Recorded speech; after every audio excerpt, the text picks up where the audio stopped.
The summit today was put on by the South County Economic Development Council, and the panelists were brought here so that we could all focus on the economics of the cannabis industry.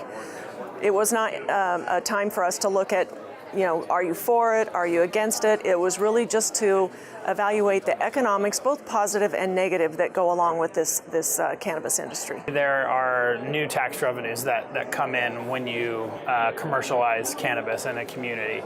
It's not game-changing amounts of money. It's not going to fix any one government's fiscal issues, but it's not nothing. And it goes to funding the costs of regulation, which are steep, and it can go and add money to special projects that a government might identify. What South County EDC was looking at was what kind of auxiliary jobs is it going to create? What opportunities for economic growth is it going to create within the community? I mean, obviously, cannabis industry is not going to go away.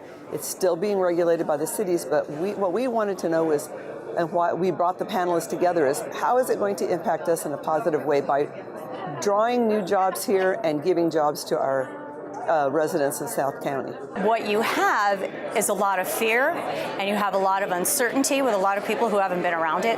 We have experts from Colorado, a state that's been doing this for 4 years, and they have a lot of experience, and they can focus on the upside instead of the downside. Everyone's focused on the fear and possible crime, and it's time to update the map a little bit from the economic impact, the amount of revenue, tax revenues to cities, and the fact that crime has shown to, it frees up law enforcement quite a bit.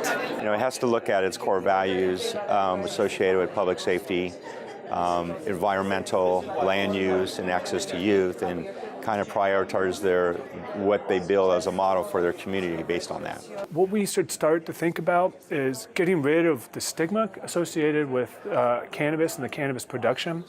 It's not necessarily the plant that's important, it's the useful compounds that we find inside the plant. Natural products, just like that are found in the cannabis plant, have been and will continue to be valuable therapeutic products. Over 50% of the medications that we find on the market today are derived, and the pharmaceutical medications are derived from the natural products. And the cannabis plant has a role to play here, and it will have a role to play. And I look forward to bringing new medications to the market and treating new indications and improving patient quality of life.